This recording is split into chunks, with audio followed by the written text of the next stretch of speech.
말과 운의 관계를 알면 인생이 바뀐다. 오늘 부르는 부자의 말투. 미야모토 마유미 지음.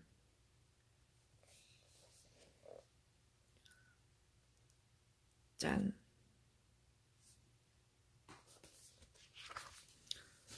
미야모토 마유미. 집안, 연줄, 학력, 어느 거 하나 변변치 못한 평범한 소시민이었던 저자는 외국계 생명보험 회사에서 직장 생활을 하던 시절에 전설적인 찻집 토모소야에서 우연히 사이토 히토리와 만나게 되었다. 그는 일본 개인 납세액 랭킹 1위 사업가이자 우리나라에서는 베스트셀러 작가로도 알려진 억만장자다. 그날의 첫 만남 이후 사이토 히토리의 제자가 되어 그에게 삶의 자세, 대화법, 회사 경영 등에 대한 다양한 가르침을 전수받았고 이후 사업가로 성공해 교토의 부자 순위에 오르는 등 인생 역전을 이루었다. 부자가 되는 방법을 모른 채 하루하루 열심히 일만 하는 사람들에게 운을 불러 모으는 비법을 전하고 싶어 책을 썼다. 현재 일본 전역에서 강연과 코칭을 하며 수많은 이들에게 새로운 인생을 선물하는 삶을 살고 있다.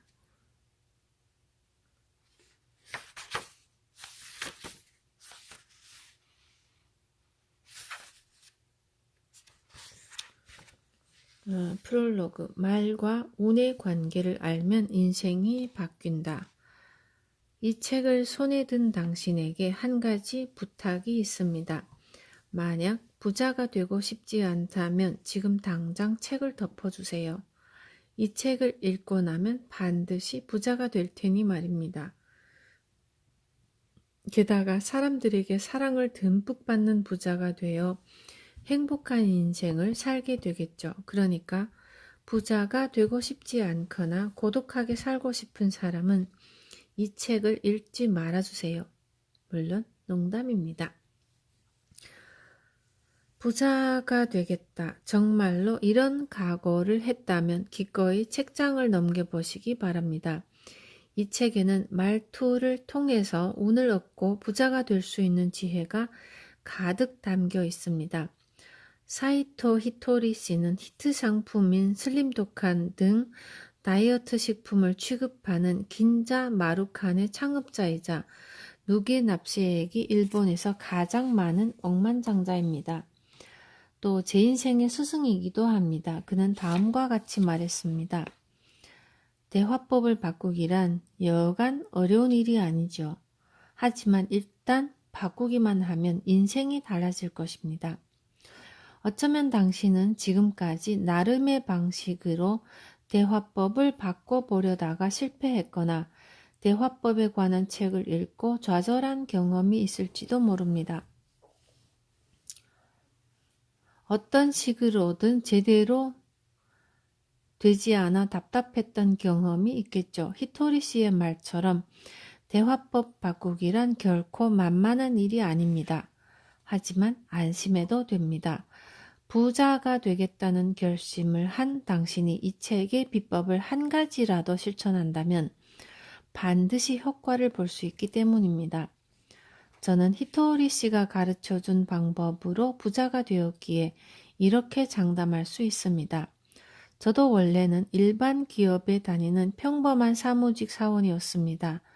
그런데 히토리 씨와 만나고 나서 부자가 되겠다고 결심했고 히토리 씨의 가르침을 한 가지씩 실천했더니 정말로 교토의 부자 순위에 들 만한 상당한 부를 얻었습니다. 저에게는 기적 같은 일입니다. 하지만 결코 저에게만 일어날 수 있는 기적이 아닙니다. 부자가 되겠다고 결심한 뒤에 이 대화법을 배우고 실천한 사람에게는 반드시 일어날 기적이죠. 사실 이 책을 읽는 것만으로도 발전입니다. 이 책에 나오는 대로 해보고 싶다는 생각만 해도 아니 무언가 하나라도 실천한다면 그것은 엄청난 발전입니다. 대화는 평생에 걸쳐서 해야 하기 때문에 중간에 실패하는 일 투성이일지도 모릅니다.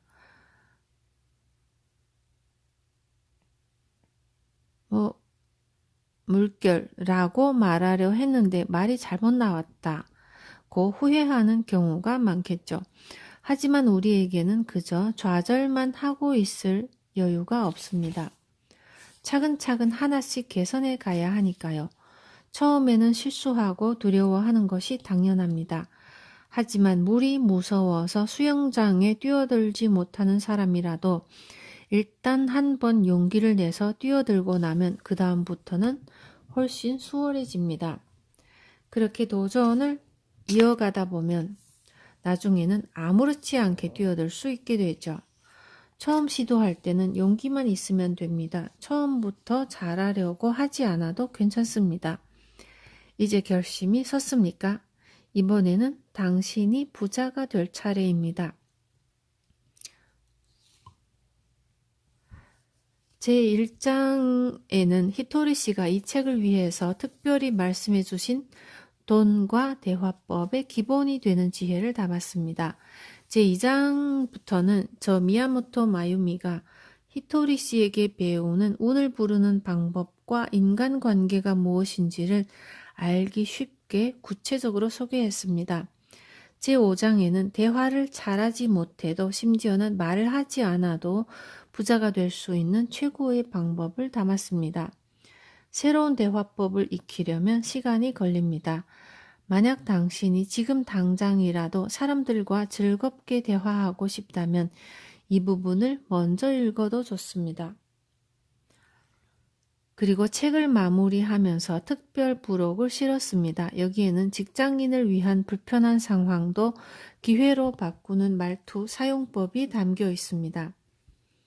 히토리 씨의 가르침을 실천하는 동료들 사이에서는 좋은 방법을 알게 되면 그 즉시 실천이라는 말을 표어처럼 사용합니다. 그리고 좋은 방법을 실천하는 사람을 실천 레이저라고 부르죠. 당신도 이제 실천 레이저가 되어서 돈과 사람에게 사랑받는 행복한 부자의 길을 걷기를 바랍니다. 미야모토 마유미.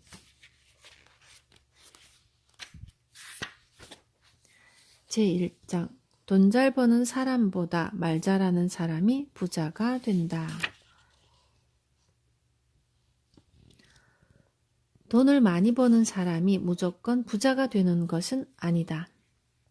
기억하세요. 어떻게 말하느냐에 따라서 돈을 잘 버는 사람이 될 수는 있지만 부자가 될 수는 없습니다. 돈을 잘 벌면 부자가 될 거라고 단순하게 생각할 수 있지만 사실은 그렇지 않죠.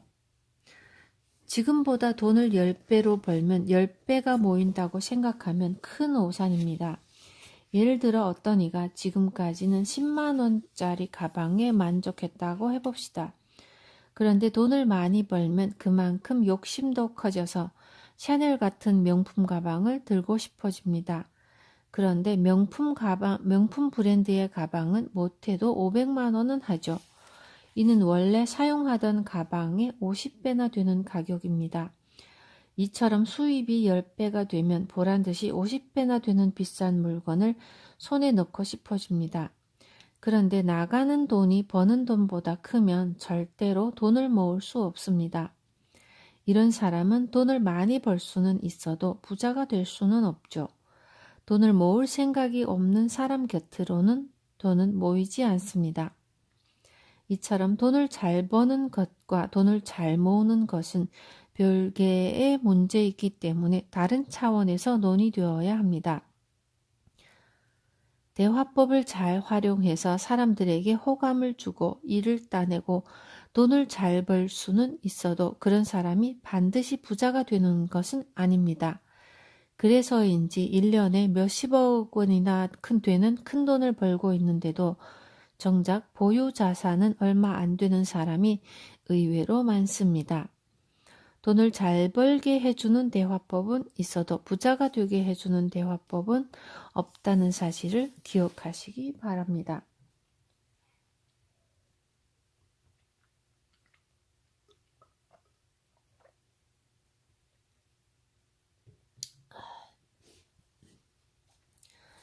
10만 원이라도 모을 수 있다면 당신도 곧 부자. 우선 부자의 의미부터 다시 생각해 봅시다.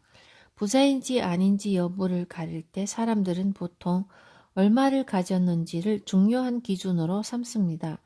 보유 자산으로 부자인 사람과 그렇지 않은 사람을 나눌 수 있다는 생각이죠. 하지만 이는 잘못된 생각입니다. 단순하게 말하자면 부자는 돈을 가진 사람이기 때문입니다. 예를 들어 당신이 무일푼이라고 해봅시다. 그렇다면 당신은 돈을 못 가진 사람이겠죠. 그런데 어느 날 10만 원을 저금하면 10만 원이라는 돈을 가진 사람, 즉 부자가 됩니다.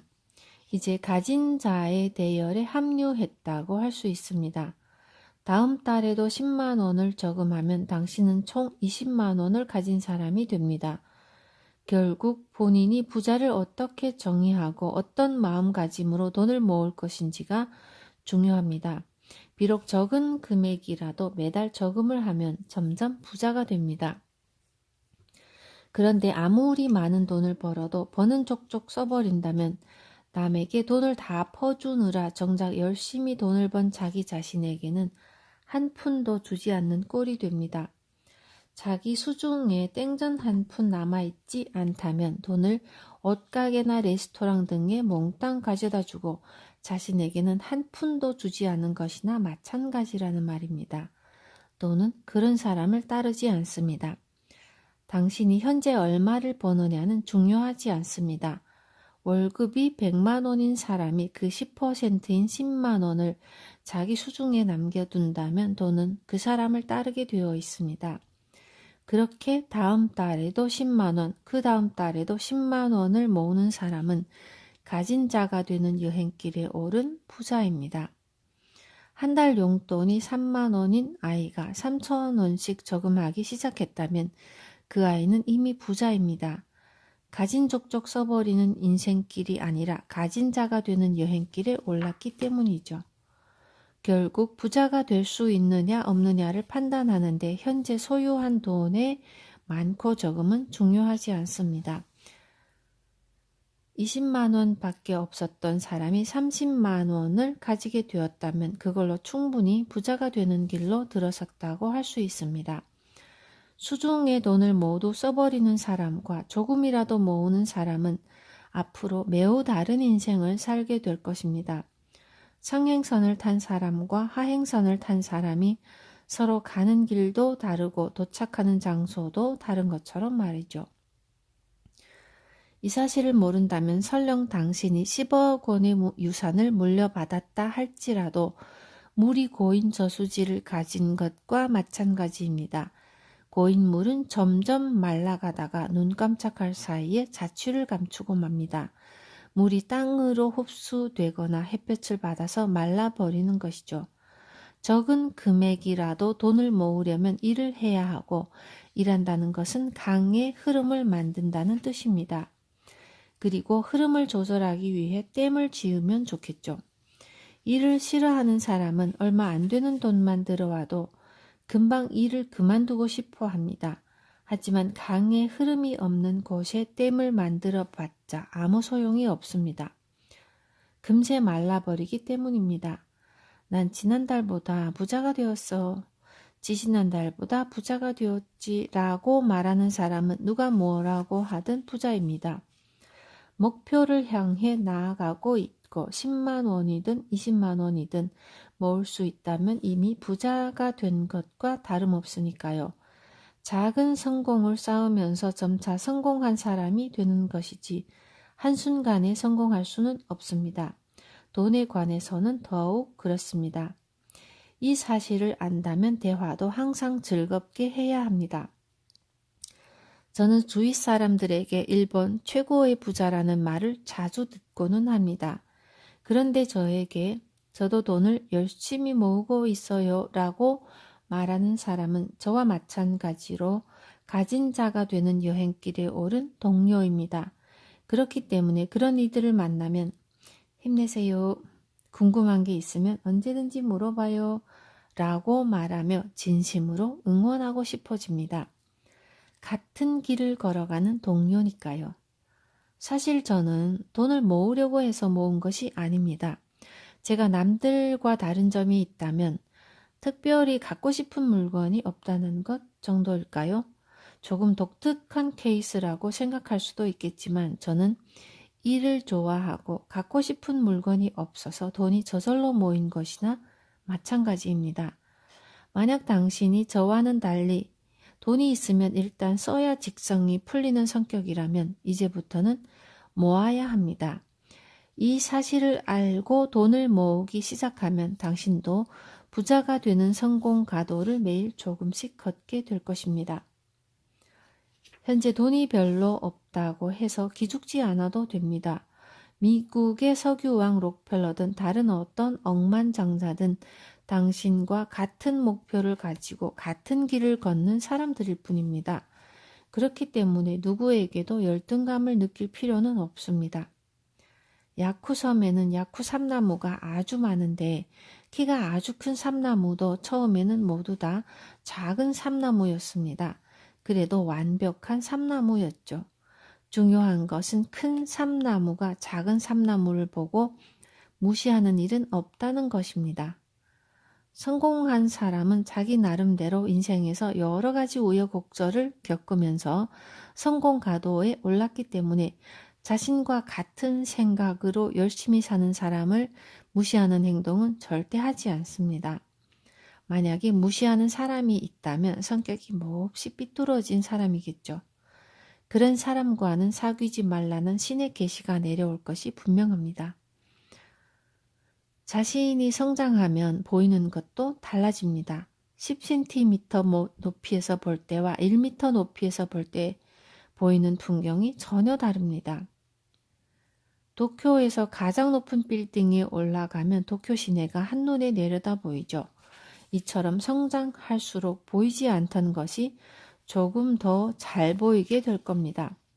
돈을 끌어당기는 최고의 말. 앞서 어떻게 말하느냐에 따라서 돈을 잘 버는 사람이 될 수는 있지만 부자가 될 수는 없다고 말했습니다.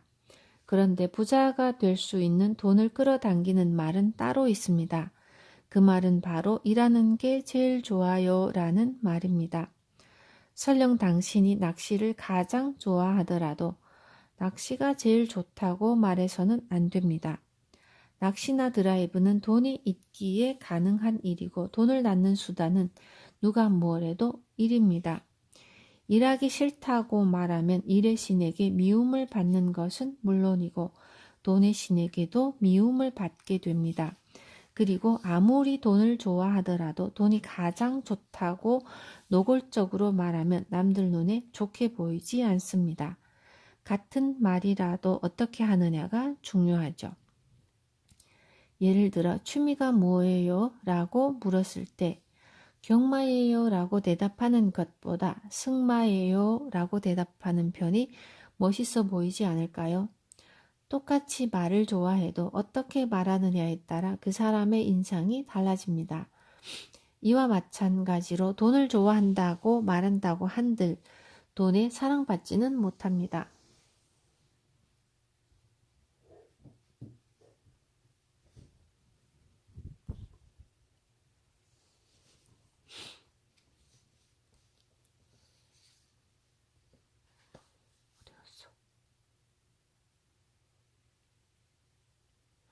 일을 좋아한다고 말하면 처음에는 네?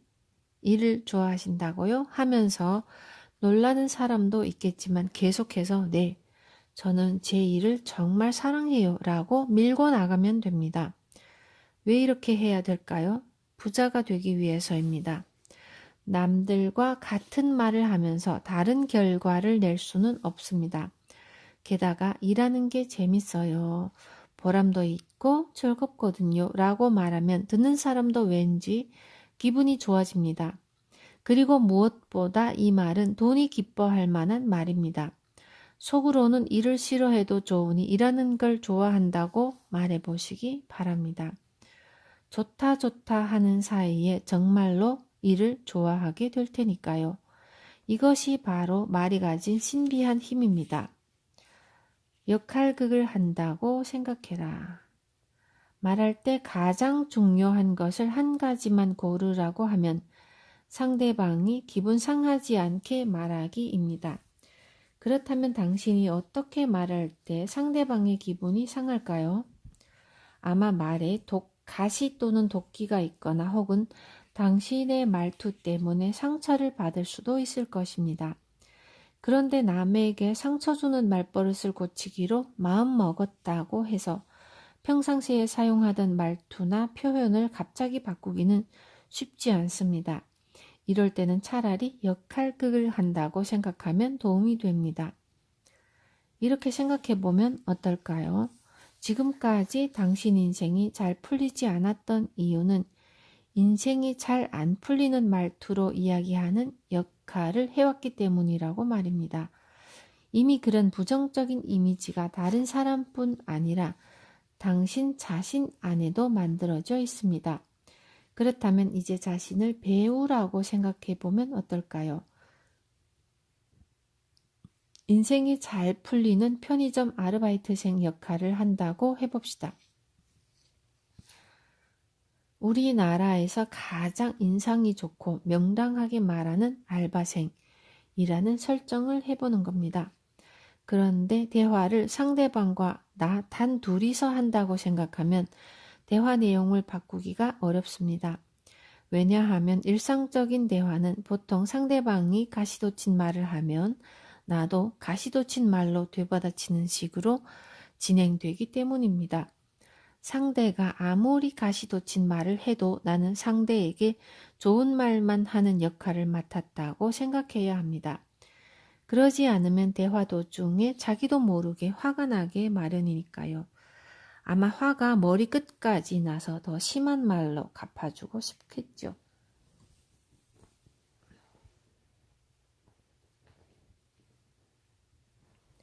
말이란 마음에서 나오기 때문에 자신의 마음이나 역할을 바꿀 생각을 하지 않고 입에서 나오는 말만 바꿀 수는 없습니다. 그런데 하는 말이 바뀌면 인생이 180도 달라집니다.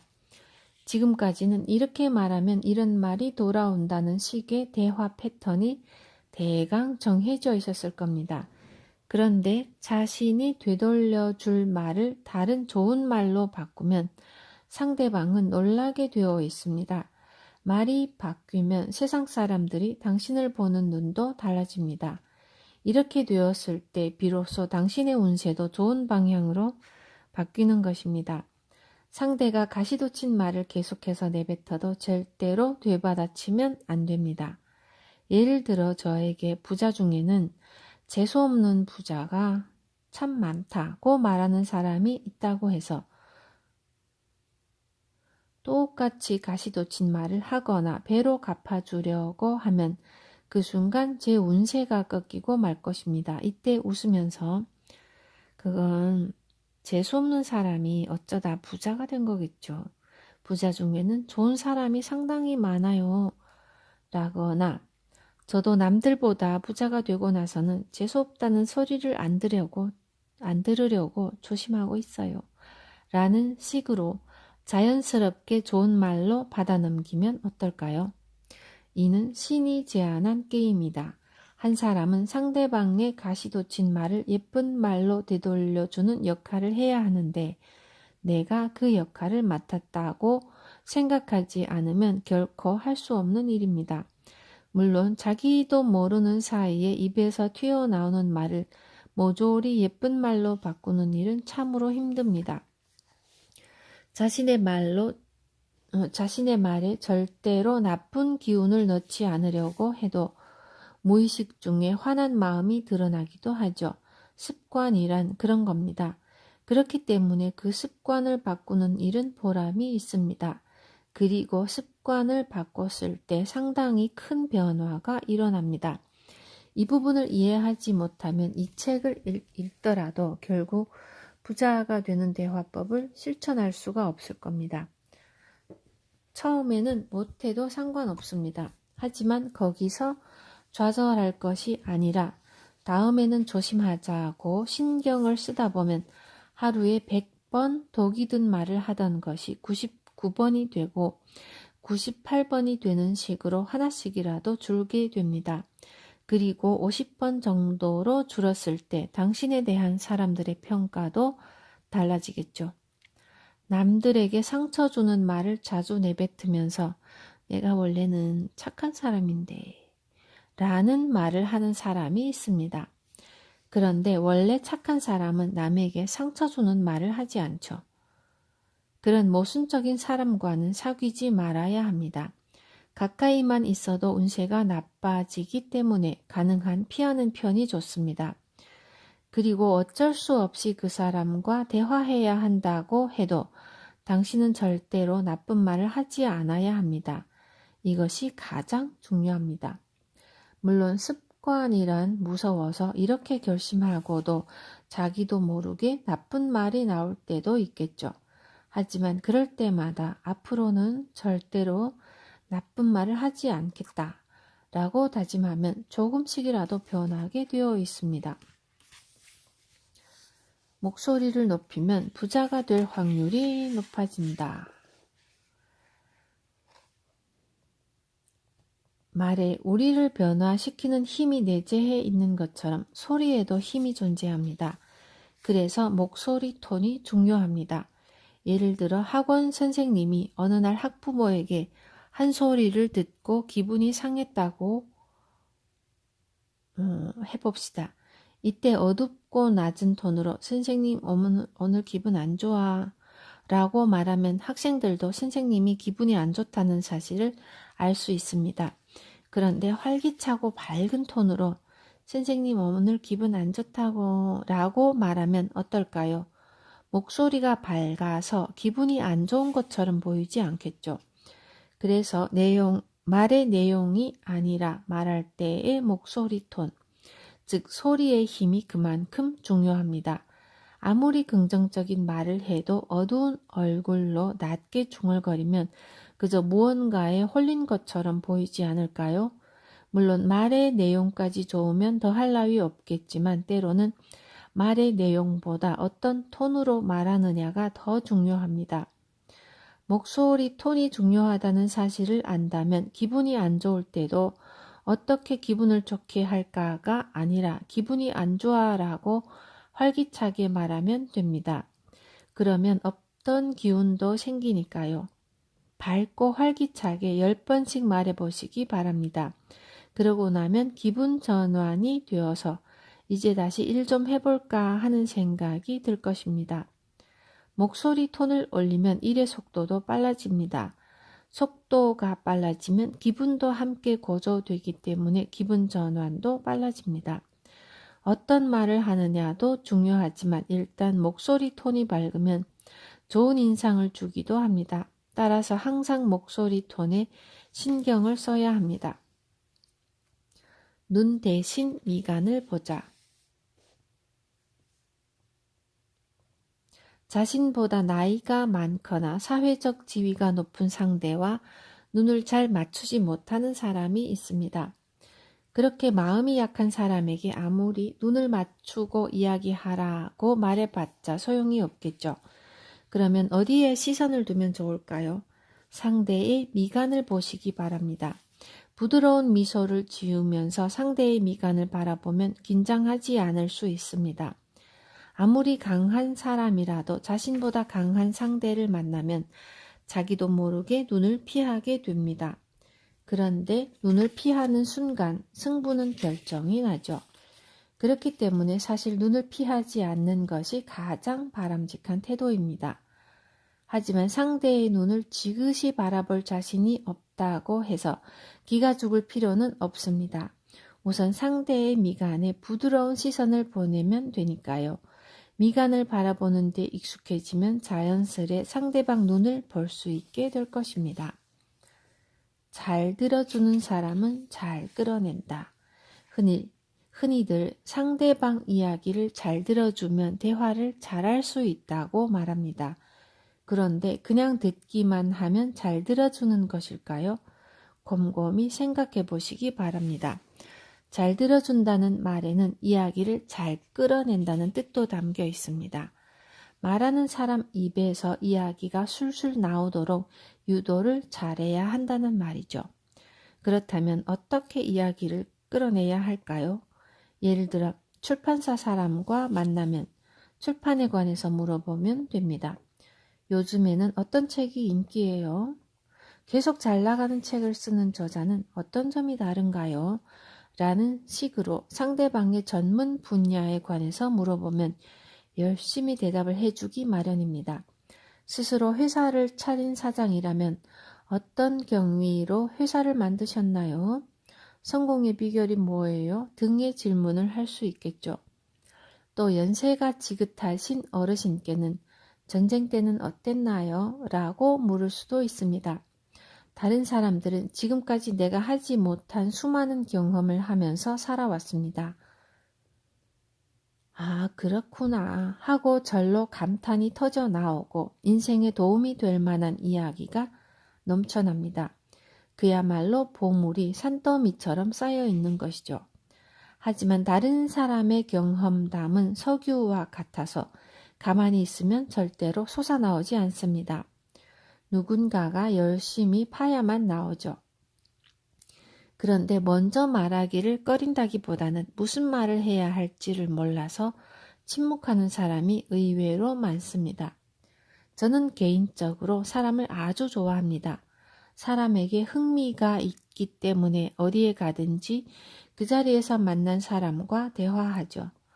홋카이도의 시레토코를 여행하다가 어부를 만났을 때는 여기서는 어떤 생선이 잡히나요? 바다가 얼었을 때는 무슨 일을 하세요? 여자친구는 어떻게 찾아요? 하고 신나게 질문을 했습니다. 관심이 많기 때문에 여러 가지 질문을 할 수 있는 것이죠. 홋카이도의 어부들에게는 일상적인 일이기 때문에 별로 재미있는 이야기라고 생각하지 않겠지만 저에게는 오호츠크의 얼음바다에 나간 이야기가 매우 흥미롭게 느껴지죠. 단 질문할 때는 그 사람이 알만한 것만 물어봐야 합니다. 이런 요령만 알면 이 사람에게 어떤 이야기를 물어보면 잘 대답해 줄까?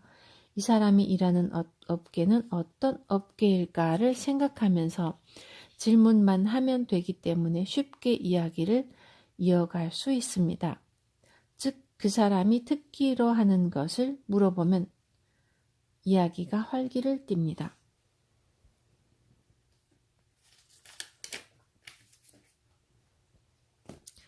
참고로 저에게는 아이가 학교에 가지 않으려 하는데 어떻게 하면 좋을까요? 라는 질문을 하면 안 됩니다. 저도 학교에 안 갔기 때문입니다. 만약 저에게 자녀에 관한 상담을 하고 싶다면 학교에 다니지 않고도 성공하는 방법을 물어보면 됩니다. 누구나 신이 만들어준 한 편의 인생 드라마가 있죠. 그 이야기를 모으면 책 한 권은 거뜬히 쓸 수 있죠. 이웃에 사는 평범한 할머니도 아이를 기르면서 그리고 전쟁을 치르면서 겪은 파란만장한 인생 스토리가 있습니다. 그걸 물어봐 주시면 얼마든지 이야기해 줄 것입니다. 그리고 이야기가 끝없이 이어져서 자네도 참 재밌는 사람이구먼. 우리 집에서 같이 밥이나 먹고 가시게 하고 초대를 받을 만큼 가까워질지도 모르죠. 사람은 누구나 자기에게 관심을 두는 사람을 좋아합니다. 제가 자연스레 사람들의 호감을 얻는 이유는 평범한 아주머니를 봐도 대단한 경험을 쌓은 훌륭한 여성으로 보기 때문입니다. 본인조차 모르는 부분을 발견해 주는 것이죠. 이런 마음으로 대화하기 때문에 상대방도 저의 호의를 받아주는 것 같습니다. 이렇게 타인에게 관심을 두면 인간관계가 잘 풀립니다. 다시 한번 말하지만 이야기를 잘 들어준다는 말은 그저 듣기만 하면 된다는 뜻이 아닙니다. 이야기를 잘 끌어내는 것이 중요합니다. 경쟁 상대는 자기 자신뿐이다. 상대의 이야기를 듣는 요령은 간단합니다. 자신이 이야기하는 입장이 되었을 때 상대가 어떤 태도로 들어주면 말하기 쉬운가를 생각하면 쉽게 알 수 있습니다. 듣는 사람이 미소를 짓고 있어야 마음이 편안한 것은 말할 것도 없습니다. 그리고 적절한 타이밍에 아, 그래요? 하면서 맞장구를 쳐주면 더욱 좋겠죠. 남에게 상처를 주거나 불쾌한 기분이 들게 하면 당연히 마이너스입니다. 이런 행동을 하지 않았을 때 겨우 플러스 마이너스 제로이죠. 어떤 일이든 능숙해지기까지는 몇 가지 단계를 거쳐야 하고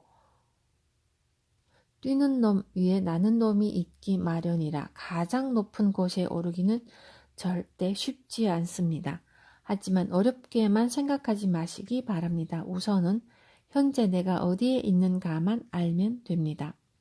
현재 자신이 사람들과 대화할 때 미소조차 짓지 못한다면 남들이 이야기하는 동안 살며시 미소 띤 얼굴로 듣는 연습을 하면 되고 맞장구를 치지 못한다면 맞장구 치는 연습을 하면 되겠죠. 지금 서 있는 위치에서 한 계단씩 올라가면 됩니다. 앞으로 올라갈 계단이 끝없이 길게 이어져 있습니다. 한 계단을 올라갔다고 해서 자신은 이제 프로라고 자만해서는 안 됩니다. 이는 서툰 사람 눈에 비친 프로이기 때문입니다. 진짜 프로의 눈으로 보면 아직 올라갈 곳이 많이 남아 있습니다. 이와 마찬가지로 지옥에는 밑바닥이 없다는 말처럼 아래에는 더 아래가 있어서 자칫 잘못하면 밑바닥까지 끝없이 추락할 수도 있습니다. 처음에는 지금 자신이 어느 단계에 있는지를 스스로 파악하고 거기서 한 계단만 올라가면 됩니다. 한 계단 올라가기에 성공하면 또 한 계단, 또 한 계단씩 올라가시기 바랍니다. 이것이 인생의 즐거움입니다.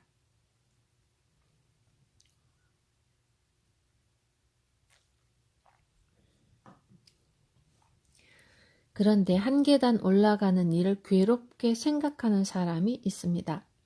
만약 이 일이 괴롭게 느껴진다면 자신이 진정으로 부자가 되고 싶은지를 다시 한번 생각해 보시기 바랍니다.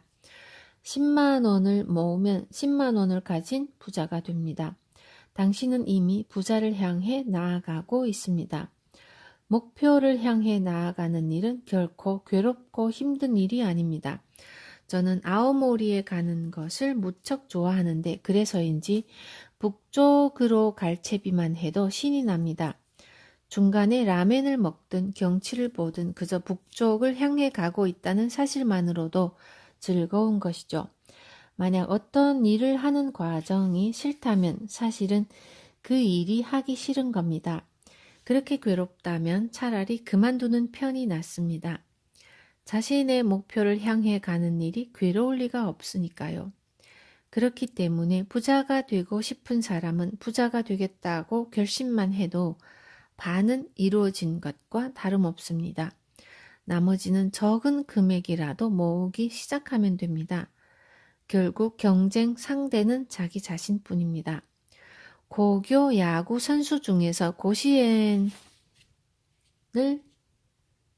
목표로 하는 선수라면 아무리 야구 배트 휘두르는 연습을 많이 해도 분명 즐거울 것입니다.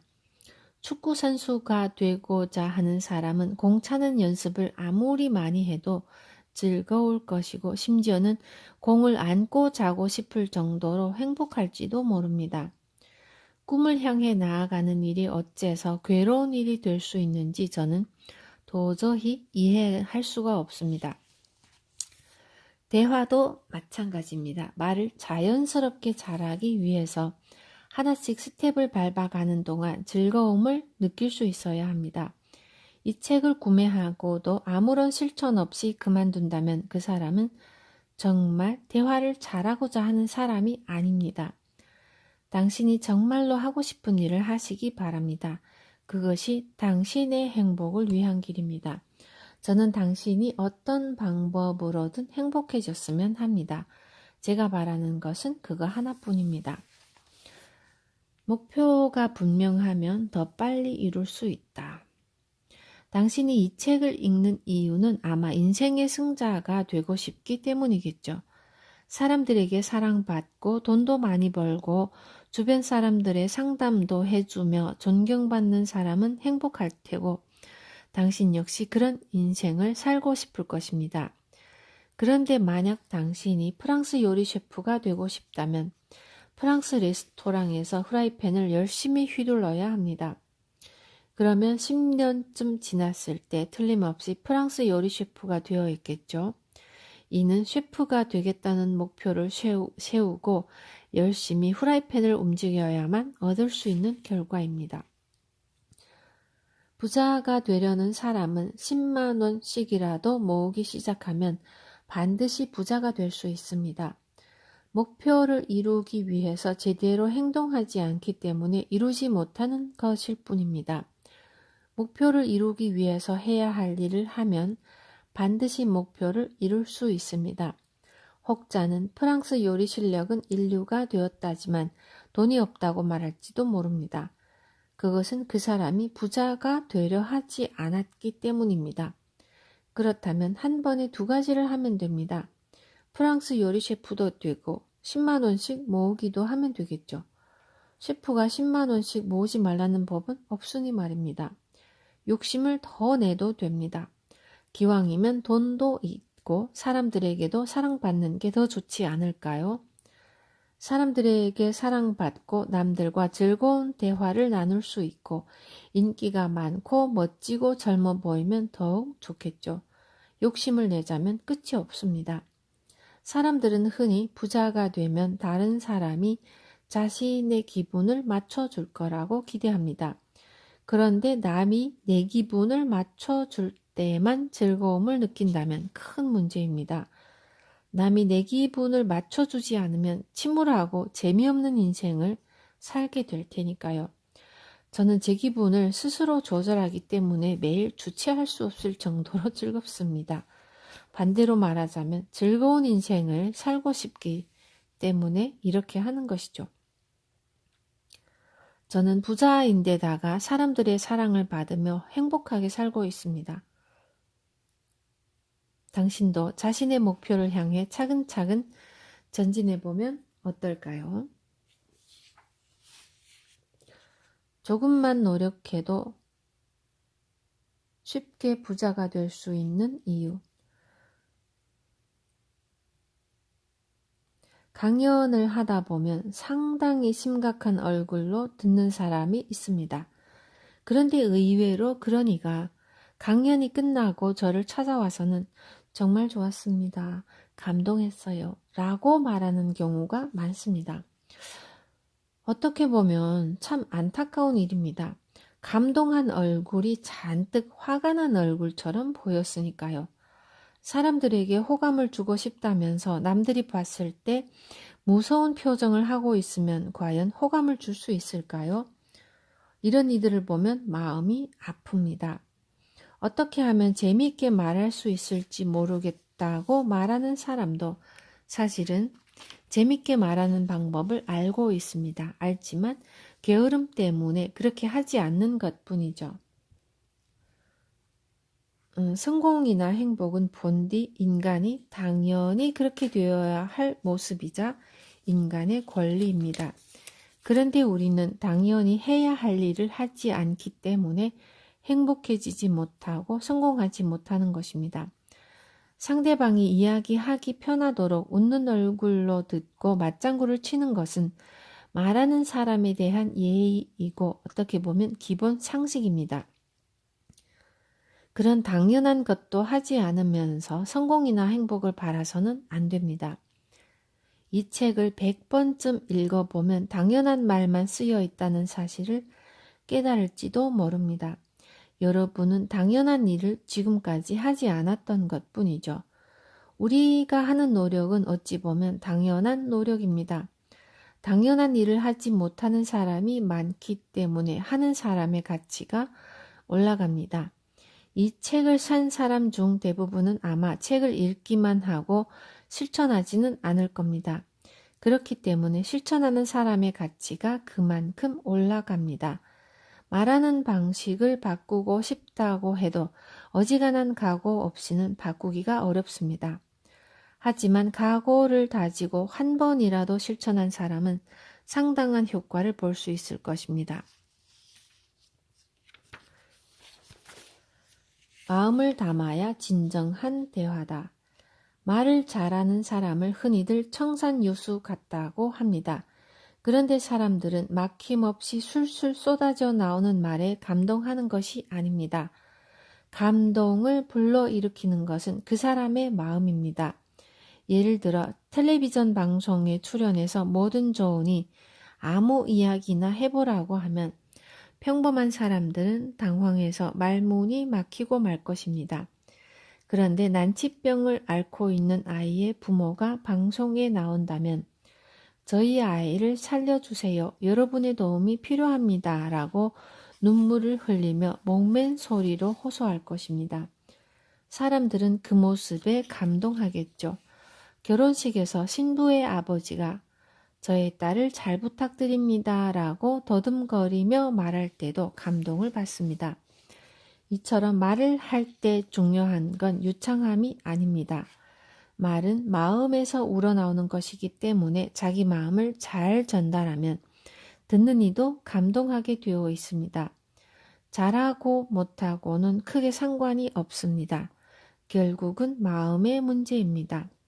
이 책을 읽고 대화법을 익혀서 유창하게 말을 한다고 한들 사람들에게 미움을 살 만한 말을 하면 아무 소용이 없습니다.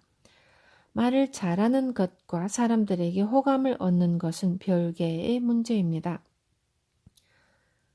애완동물은 주는 것 없이 귀엽고 사랑스럽죠. 이는 애완동물의 말에 가시가 없기 때문입니다. 개나 고양이와는 인간의 언어로 대화할 수 없지만 그런 건 아무래도 상관없습니다. 말이 통하지 않아도 그만큼 친해질 수 있으니 말입니다. 말이 통하는 우리 인간은 멋진 말만 골라서 해야 하지 않을까요?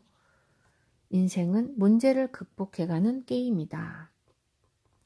인간은 완벽하지 않기 때문에 저도 잘못된 말을 할 때가 있고 일이 잘 풀리지 않을 때도 있습니다. 하지만 일단 일을 하면 누릴 수 있는 것이 상당히 많다는 사실을 아십니까? 인간은 억만장자든 세계에서 가장 돈이 많은 사람이든 누구나 일을 합니다. 모두들 일에서 즐거움을 느끼기 때문일 것입니다.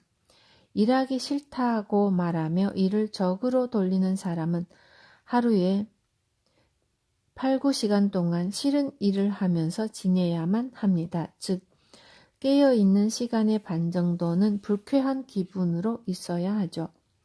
그러면 쉬는 날 술을 마시러 가도 기분이 좋지 못합니다. 그런데 이를 친구로 만들면 가족처럼 예뻐하던 고양이가 죽어서 슬퍼하다가도 회사에 나가 일을 하는 동안에는 그 슬픔이 희석됩니다. 이처럼 일은 참 고마운 존재죠. 우리 부장은 이래서 싫고 저래서 싫고 라며 불평할 수도 있지만 직장에서 마음에 안 드는 사람은 얼마든지 나타날 수 있습니다. 인생은 이를 극복하는 게임입니다. 축구 등 많은 스포츠가 그렇듯 우리 팀이 공을 넣으려고 할 때 이를 방해하는 상대팀이 있기 때문에 게임이 더 흥미진진해지고 재미있어지는 것입니다. 방해도 없이 마음껏 공을 넣으라고 하면 오히려 힘이 빠지겠죠. 다양한 난관에 부딪히고 그것을 어떻게 극복할까 고민하면서 이렇게도 해보고 저렇게도 해보면서 여러 가지 시행착오를 거치는 것이 인생입니다. 인생은 게임과 같습니다. 서로 다를지는 몰라도 모두에게 어떤 문제가 주어집니다. 당신에게만 문제가 주어지는 것이 아니죠. 문제를 해결하고 나면 다음 단계로 넘어갑니다. 저는 당신은 기분 나쁜 일 같은 건 없죠? 라는 말을 자주 듣는데 저도 물론 기분 나쁜 일이 있습니다. 헤아릴 수 없이 많죠. 모두 극복하고 웃으면서 사는 것뿐입니다. 누구에게나 일어나는 일이 예외 없이 저한테도 일어납니다. 중요한 것은 그걸 어떻게 해결하느냐입니다. 뭐든지 그렇습니다. 그렇기 때문에 괴롭고 힘든 건 누구나 마찬가지입니다.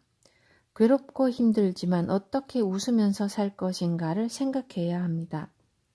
다른 사람보다 많은 일을 하면 부담도 당연히 커집니다.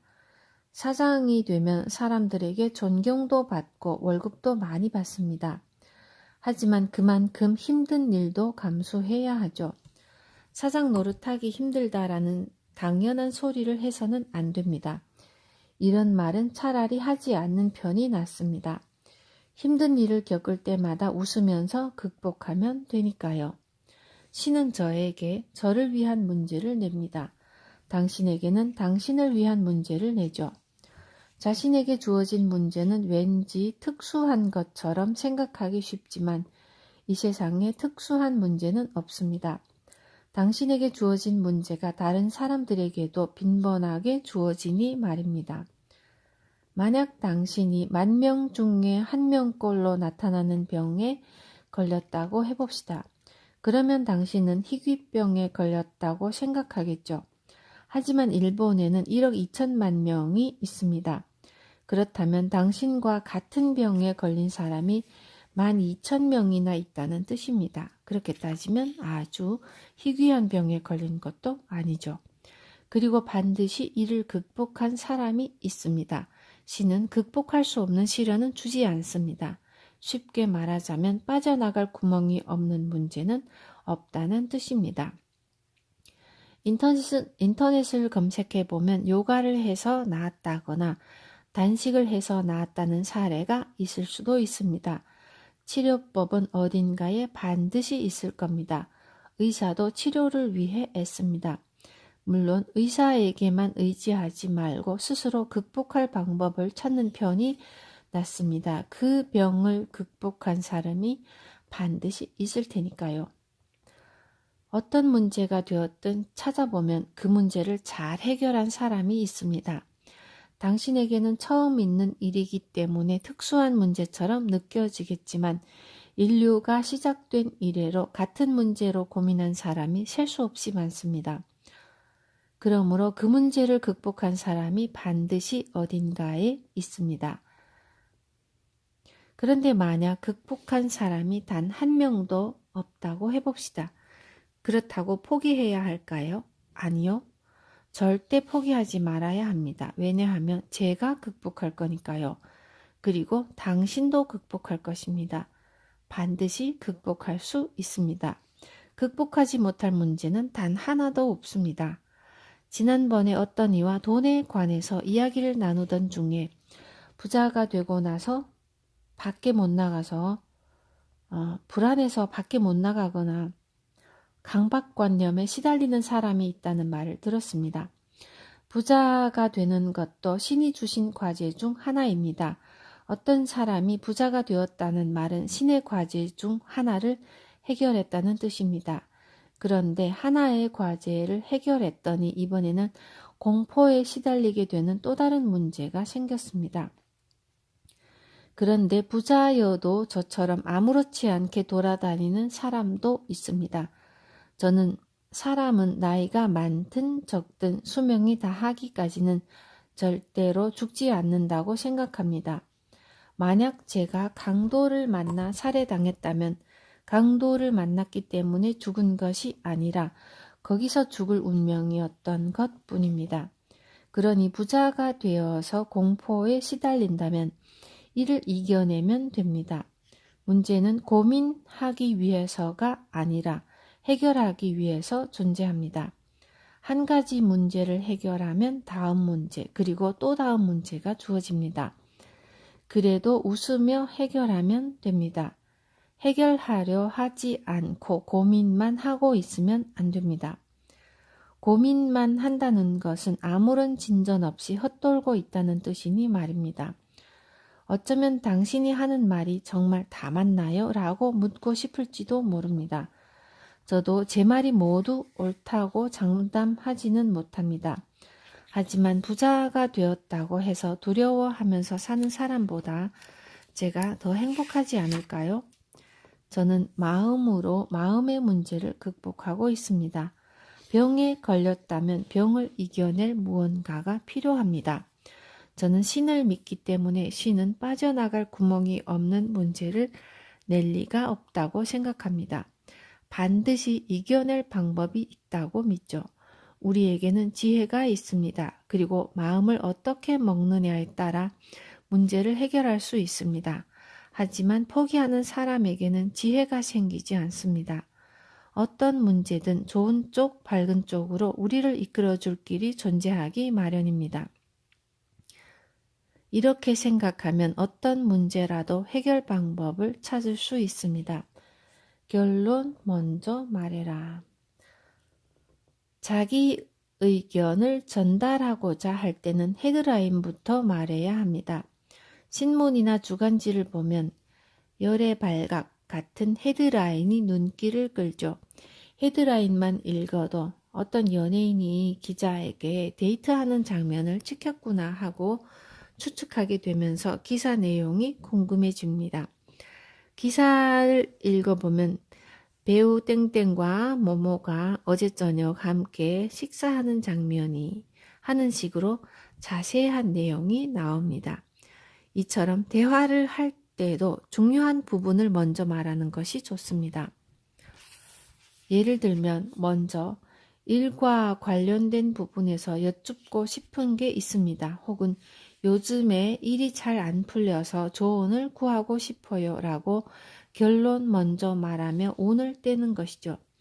중요한 것을 먼저 말하지 않으면 대체 무슨 말이 하고 싶은 거지 하고 답답해지기 마련이죠. 텔레비전이든 주간지든 우선 상대의 관심을 붙들어야 합니다. 그러려면 먼저 무슨 말을 하고 싶은지를 전하는 것이 효과적이죠. 동북지방으로 여행을 가려고 하는데 어디가 볼만할까요? 라고 말하면 뭘 물어보고 싶은지가 명확해집니다. 처음에 그걸 묻고 나서 점점 세세한 부분을 이야기하면 됩니다. 그게 매너입니다. 일전에 어떤 친구가 어린 시절의 일인데 하굣길에 눈이 내려서 라고 두서없이 말을 꺼낸 적이 있었습니다. 대체 무슨 말이 하고 싶은 걸까 하는 마음에 잠자코 끝까지 들어봤습니다. 그랬더니 결국 분뇨구덩이에 빠졌다는 이야기였습니다. 분뇨구덩이에 빠지기까지 30분이나 걸렸죠. 이렇게 말해서는 재밌는 이야기도 재미가 없어집니다. 결론을 먼저 말하고 해설은 나중에 하는 편이 좋습니다. 우선은 표제어를 제시해서 듣는 이의 마음부터 사로잡아야 합니다. 표제어로 대략적인 내용을 알게 하고 거기에 부연 설명을 덧붙이는 것이 바람직하겠죠. 예를 들어 구멍이 나지 않는 자전거 타이어를 만들려고 합니다. 큰 표제어라고 해봅시다. 그러려면 이렇게 하면 될 것 같아요 라고 말하면 부연 설명이 되겠죠. 이런 식으로 결론을 먼저 말하고 거기에 자세한 이야기를 덧붙입니다. 큰 표제어는 반드시 결론이어야 합니다. 이 습관을 들여놓으면 누구나 조리 있게 말할 수 있습니다. 그런데 사람들은 보통 결론을 마지막에 말하는 경향이 있다는 게 문제입니다. 예전에 오싱이라는 드라마가 있었습니다. 이 드라마는 주인공 오싱의 회상 장면에서 시작합니다. 현재 오싱은 멋진 여사장이 되어 있죠. 어린 시절에 오싱이 아무리 고생을 하고 괴롭힘을 당해도 이 드라마를 계속해서 볼 수 있는 이유는 결국 오싱이 엄청나게 출세한다는 사실을 알기 때문입니다. 이를 처음에 보여주지 않고 계속 괴롭힘 당하는 장면만 보여주면 안타까워서 보고 있을 수가 없을 것입니다. 그래서 처음에 이 이야기는 해피엔딩이라는 사실을 알려준 다음 회상 장면이 나오는 거겠죠. 분뇨구덩이에 빠지는 이야기도 눈 오는 날에 분뇨구덩이에 빠져버렸지 뭐야. 그날은 학교에 갈 때부터 눈이 내리기 시작했는데 라고 말하면 결론을 알기 때문에 흥미롭게 들을 수 있습니다. 저는 사람 사는 이야기에 관심이 많고 그 이전에 사람 자체에 관심이 있기 때문에 30분이 넘어가는 이야기도 꿋꿋하게 참고 들을 수 있습니다.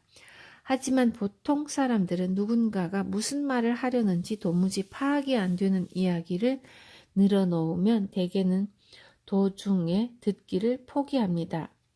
그런데 그렇게 열심히 설명하는 사람은 대체로 성실하고 좋은 사람입니다.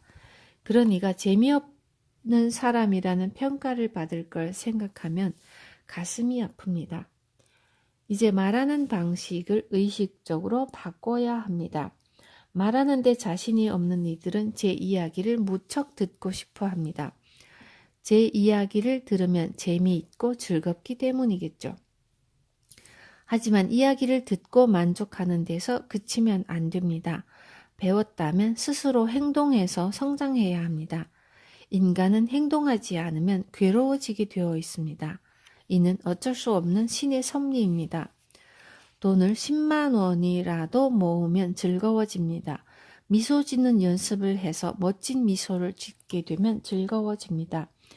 대화법을 바꿔도 즐거워집니다. 조금이라도 행동하면 즐거워지게 마련입니다. 그리고 우리가 행동하면 운이 좋은 쪽으로 흐르게 되어 있습니다. 책을 읽는 데서 끝나면 행동했다고 할 수 없습니다. 지식이 필요 없다는 말은 아닙니다. 물론 어느 정도의 소양은 필요합니다. 하지만 결국 중요한 것은 실제로 행동하는 것입니다. 가라테를 배우고 싶다면 인터넷 강좌를 보면서 8년 동안 가라테 공부를 하는 것보다 한 달이라도 가라테 도장에 다니는 편이 낫겠죠.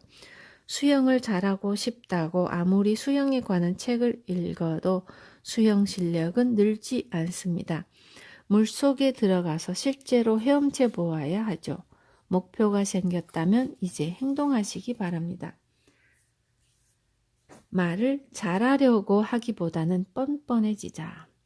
윗사람과 대화할 때 긴장하지 않고 편하게 하려면 익숙해지는 방법밖에 없습니다. 물론 저처럼 누구를 만나든 원래 긴장하지 않는 사람도 있습니다. 제가 긴장하지 않는 이유는 사람은 모두 평등하다고 생각하기 때문입니다. 저는 만 16세에 사회에 나와서 수없이 많은 사람을 봐왔습니다. 그러다 보니 자연히 높은 자리에 있다고 해서 그 사람이 특별히 대단한 사람이 아니라는 사실을 깨달았습니다. 저보다 먼저 달리기 시작했을 뿐이죠. 그 당시에 저는 나도 저 나이가 되면 저 사람보다 높은 자리에 오를 수 있다고 생각했습니다. 그리고 사람마다 처지는 다를지 몰라도 뭔가 특별하게 다른 점이 있는 것은 아닙니다. 극단적으로 말하면 혼자 눈이 4개 있는 사람은 어디에도 없다는 말입니다. 이렇게 생각하면 모두가 똑같습니다. 저는 본디 사고방식이 이렇다 보니 누구에게도 열등감을 느끼지 않고 반대로 자만하지도 않습니다. 하지만 당신이 사람들 앞에서 몹시 긴장한다고 해서 스스로 대인기피증이라 판단하고 치료를 받을 필요는 없습니다.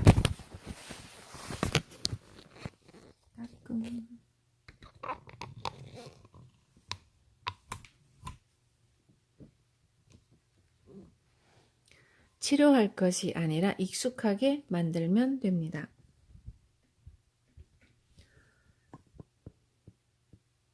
노래방에 가서 자주 노래를 부르면 점차 긴장하지 않고 부를 수 있게 됩니다. 노래 실력이 늘 거라는 보장은 없지만 말입니다. 다만 사람들 앞에서 노래하는 일에 익숙해지고 뻔뻔해질 뿐이죠. 하지만 아무리 노래를 못해도 주눅이 든 사람보다 당당하게 노래를 부르며 즐기는 사람이 보기 좋습니다. 이처럼 상사나 연장자와 대화할 때도 잘하려는 마음을 버리시기 바랍니다. 그저 뻔뻔해지면 되니까요. 당당하게 행동하면 그걸로 족합니다. 사실 상대방도 그다지 기대하고 있지 않을지도 모릅니다. 자신이 할 수 있는 일에 최선을 다하다 보면 점점 뻔뻔해집니다. 어떤 일이든 100번쯤 하면 익숙해지기 마련입니다. 인간은 습관의 동물이죠. 아침에 일찍 일어나지 못하는 사람은 처음에는 일찍 일어나는 일을 괴롭게 느낄지도 모릅니다. 하지만 밤에 일찍 잠자리에 들고 아침에 일찍 일어나기를 3일, 일주일을 이어가다 보면 어느 날부터는 아침 일찍 일어나는 것이 힘들지 않게 될 것입니다. 아침에 일찍 일어나면 아침밥도 든든하게 먹고 회사에도 지각하지 않을 수 있습니다. 여유롭고 충실한 하루를 보낼 수 있죠. 처음부터 잘하려고 하는 것은 지나친 욕심입니다. 회사에서 의견을 말할 때 떨더라도 자기 의견을 말했다면 스스로 최고점을 주어야 합니다. 그러다 보면 익숙해져서 잘하게 될 테니 말입니다. 평상시에도 사람들 앞에서 말을 잘 못하는 사람이 결혼식에서 신랑 신부와의 추억을 이야기할 때 자연스럽게 말하기란 절대 쉽지 않습니다. 솔직히 무리죠. 하지만 종이에 써서 읽든 어떤 방법을 쓰든 일단 해내면 됩니다. 이렇게만 해도 100점입니다. 어찌 되었든 해냈기 때문에 칭찬해 주어야 합니다. 사람들 앞에서 목소리를 낸 것만으로도 대단한 일이죠. 첫 발을 뗐다면 앞으로는 뻔뻔해질 일만 남았습니다. 저는 여러 신을 믿습니다. 그 중에서도 사루타이코 신은 운이 트이게 해주는 신이기 때문에 이 신에게 빌면 인생이 좋은 방향으로 나아가게 됩니다. 좋은 기운이 저를 향해 오기 때문에 엄청난 속도로 운이 트입니다. 이 말을 듣고 왜 그렇게 되냐고 따지지 마시기 바랍니다. 사람은 너무 바보 같아도 안 되지만 그렇다고 너무 똑똑해서도 안 됩니다. 익숙해지는 것도 이와 마찬가지여서 왜 사람은 익숙해지는 거지 하고 머리로 생각해서는 안 됩니다. 논리적으로 따지지 말고 그저 익숙해져야 합니다. 신을 믿지 않는 사람은 본인 스스로가 인생 최고 책임자가 됩니다. 그러면 돈을 많이 벌면 거만하게 굴어도 된다. 돈을 벌기 위해서는 나쁜 짓을 하든 뭘 하든 상관없다는 착각에 빠지기 쉽습니다. 하지만 신을 믿는 사람은 이런 짓을 하면 천벌을 받는다. 그런 짓을 하면 지옥에 떨어진다고 생각하기 때문에 나쁜 짓을 하지 않습니다. 자신이 최고 책임자가 아니고 자신보다 더 윗사람이 있다고 생각하면 나쁜 행동은 자제하게 되어 있죠. 신을 믿는 사람은 자신과 비교할 수 없을 만큼 대단한 능력을 갖춘 이가 있다는 사실을 압니다. 그렇기 때문에 언제 어디서나 그리고 무슨 일이 일어나도 겸허하게 살 수 있습니다.